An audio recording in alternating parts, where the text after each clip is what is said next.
was a late night last night. Yeah, it was. I didn't stay out too late because I knew, Because you did it hard the night before, right? Yeah, I graduated. So the night before, that was like the big one. Abby, you want to state that for me? Abby Lance, broad green, generic. It's the worst thing to say all morning. So a couple big days in a row. How you feeling? Yes, a lot. It's like rapid fire. Like everything is like happening this year right now. It's so insane. So I want to talk a little bit about sort of a day on set with Nick and like what was it like to sort of get into some of these scenes? Did you have heard maybe there was music playing, or did you guys kind of talk through things? What was like a typical day on set? Well, you show up, in the mornings. Well, we filmed in chronological order, so each day you're thinking about what happened the day before. And it's so helpful to do that, especially with my character, because she definitely has a big transformation.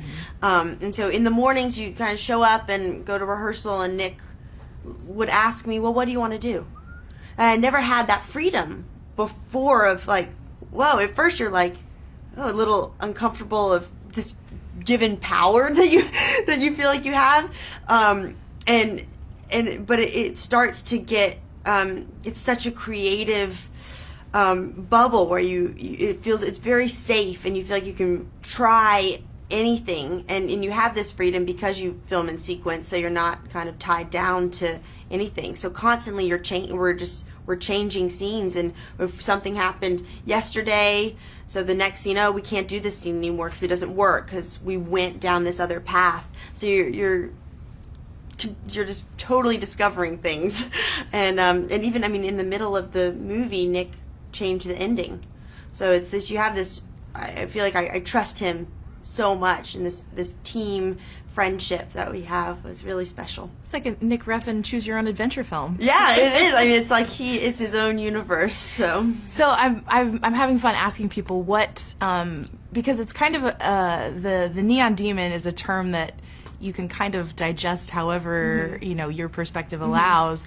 What's the neon demon to you, sort of in context of this story? That's what we were trying to figure out the whole time. No one knew. We were kind of, what is the neon demon? Who is the neon demon? Because it could be anything. I like for people to kind of come up with their own thing. For a while, I thought it was LA, the city.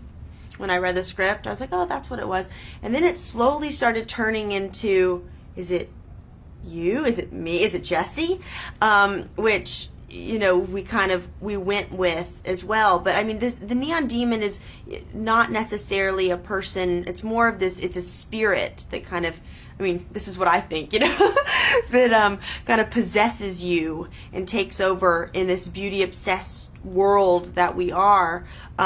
So it's jealousy, but it's also so seductive and glamorous and kind of, it's gorgeous, but it's also really kind of really nasty. Well, and then I wanted to talk about the sort of like cultish horror element to this.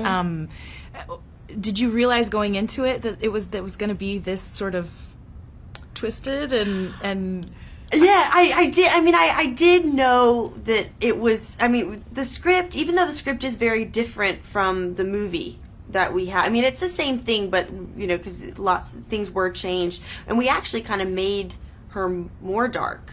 We made it a little more twisted because it was fun.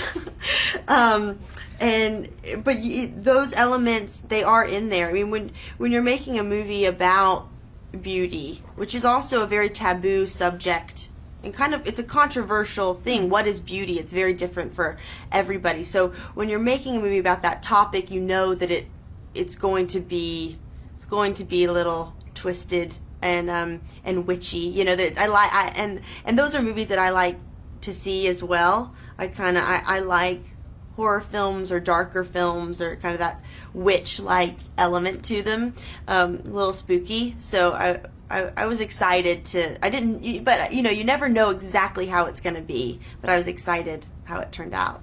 So yeah, cool. Thank you, Elle. Thank you.